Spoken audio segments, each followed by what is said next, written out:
वर्ष की 24 एकादशियों में ज्येष्ठ के शुक्ल पक्ष की एकादशी सबसे बढ़कर फल देने वाली है। इस एकादशी का व्रत रखने से ही वर्ष भर की एकादशियों का फल प्राप्त हो जाता है।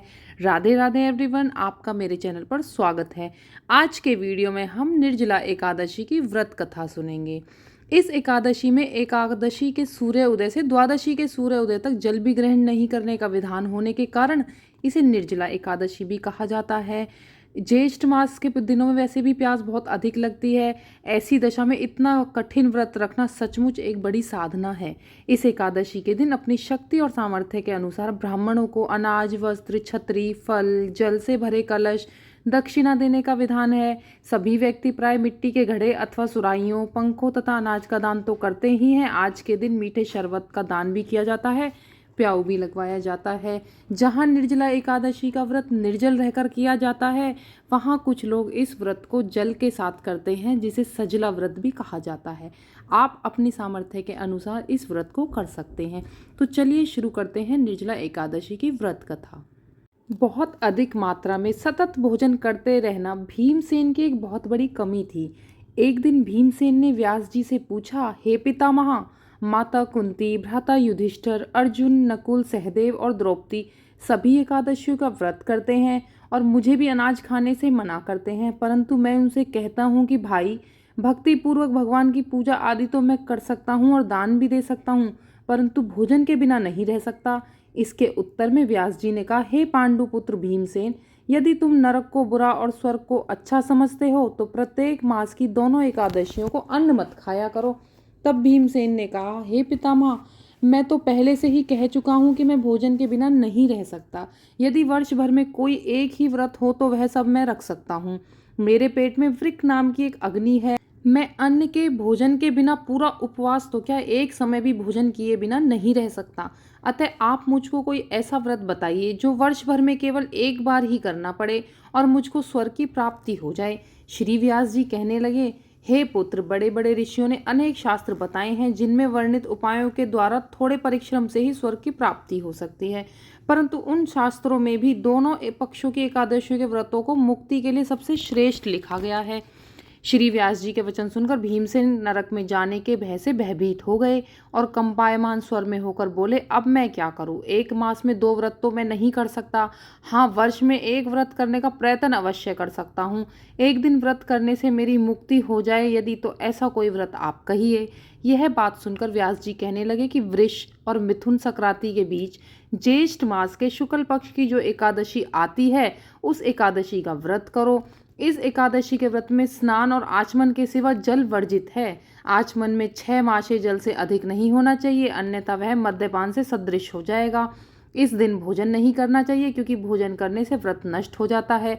इस एकादशी के दिन सूर्य उदय से लेकर द्वादशी तक सूर्य उदय तक जल ग्रहण नहीं करने से समस्त एकादशियों के व्रतों का फल प्राप्त हो जाता है।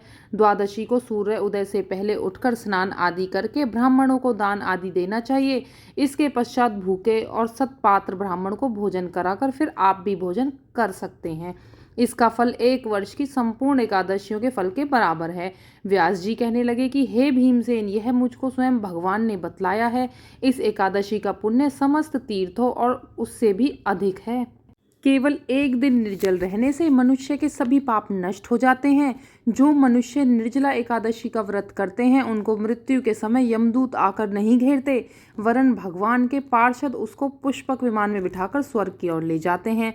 अतः संसार में सबसे श्रेष्ठ व्रत निर्जला एकादशी का व्रत है, इसलिए यत्न के साथ इस व्रत को अवश्य करना चाहिए।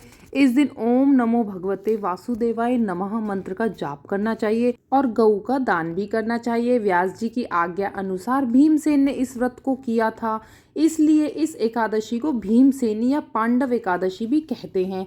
निर्जला व्रत वाले दिन प्रातः काल भगवान का पूजन करके यह प्रार्थना करें कि हे भगवान, आज मैं श्रद्धा पूर्वक निर्जल व्रत रखकर दूसरे दिन भोजन करूंगा, अतः आपकी कृपा से मेरे सब पाप नष्ट हो जाएं। इस दिन जल से भरा हुआ एक घड़ा वस्त्र से ढककर स्वर्ण सहित दान करना चाहिए। जो मनुष्य इस व्रत को करते हैं उनको करोड़ों पल सोने के दान का फल मिलता है, और जो इस दिन यज्ञ आदि करते हैं उनका फल तो वर्णन ही नहीं किया जा सकता। जो मनुष्य इस दिन अन्न खाते हैं वे चांडाल के समान हैं और अंत में नरक को जाते हैं। जिन्होंने निर्जला एकादशी का व्रत किया है वे चाहे ब्रह्म हत्यारे हों अथवा गुरु के साथ द्वेष करने वाले, फिर भी इस व्रत के प्रभाव से स्वर्ग में जाते हैं। हे भीमसेन, जो पुत्र या स्त्री श्रद्धा पूर्वक इस व्रत को करेंगे उनको निम्नलिखित कर्म करने चाहिए।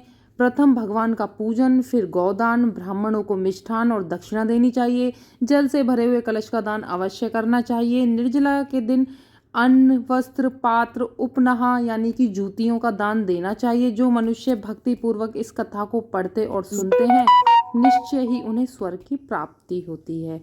ओम नमो भगवते वासुदेवाय नमः।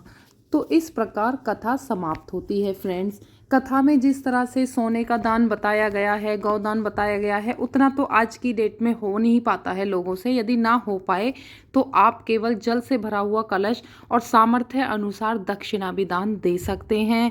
तो जिस तरह से आप व्रत करना चाहें उस तरह से व्रत करें और अपने सामर्थ्य अनुसार अन्न, जल और दक्षिणा का दान करें। फ्रेंड्स, निर्जला एकादशी की पूजा का वीडियो मैंने पहले से ही चैनल पर डाल दिया है, आप वहां से देख सकते हैं। निर्जला एकादशी में यदि अधिक सामग्री आपके पास नहीं है या फिर आप वर्किंग हैं तो सरल तरीके से पूजा कैसे करें और दान कैसे करें इसका वीडियो भी मैंने चैनल पर डाल दिया है, आप वहां से देख सकते हैं। और वीडियो आपके लिए थोड़ा सा भी हेल्पफुल रहा हो तो प्लीज़ मेरे चैनल को सब्सक्राइब करें, क्योंकि मेरे चैनल पर आपको व्रत, तीज, त्योहार से रिलेटेड जानकारियाँ मिलती हैं। मिलते हैं अगले वीडियो में। राधे राधे।